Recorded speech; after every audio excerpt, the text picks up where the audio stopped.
Hey, what's going on guys, John here, and this is going to be a fairly quick video. This is about the Ryzen processor and is specifically coming to Canada. Very exciting. I know you guys are mostly down south, so a lot of us up here aren't really getting most of the good stuff. This honestly goes with a lot of different things, including Apple products, Android products. Think of 5G millimeter wave. Up here, we're not really getting that even. But here, we're talking about Tesla and all of the downsides we're getting really of just being in Canada. Now, the most obvious one is FSD beta.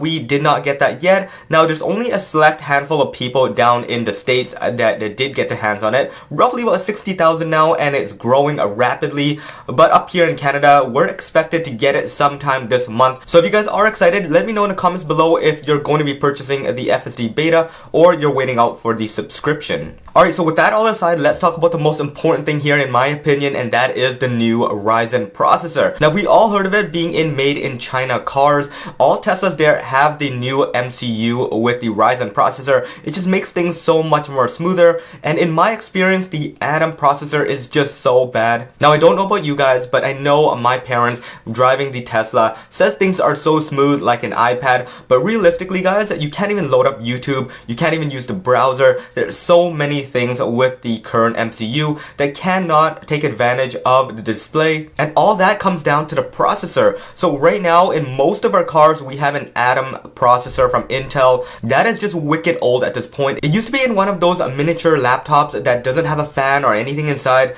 It pretty much just works with a bare minimum power usage. Now the good thing here is Tesla has finally upgraded it in their planned Model S's and Model X, and it's trickling down all the way into the Model 3 and Model Y. Now if you guys haven't already seen it, there are videos floating around the web made in China cars showing you the differences between the Model 3 with an Atom and the Model 3 with the new Ryzen. There is a drastic difference just from moving around the UI, going on different apps. You're gonna see a very drastic difference, and the browser is finally usable again. Alright, so anyways, let's tie this in with Canada. Canada is very slow to get everything, but finally they're getting the Ryzen processor. This has been seen in a lot of deliveries in Vancouver, which is exactly where I am right now. Now on the west coast of Canada, a lot of cars being delivered right now come with a Ryzen processor. You get to see it in most of Model Ys and Model 3 at this point. Now just about a week back, you only noticed it in Vancouver and just anywhere along the Pacific Standard Time,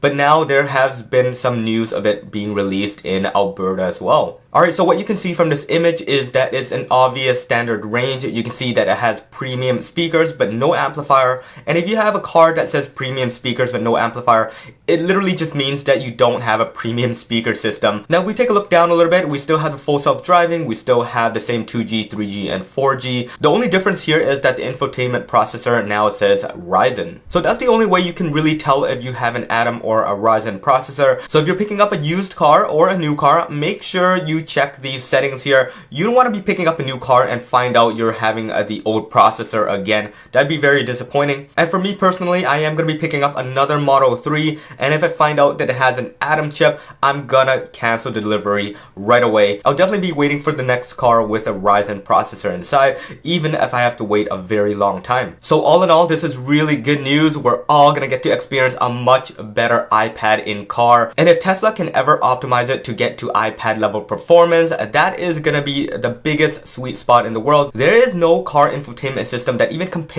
comes close to the Tesla one. So that pretty much wraps it up for this video. I hope you guys enjoyed it. If you guys did, make sure you hit the subscribe button, and once again, this is John. Peace out.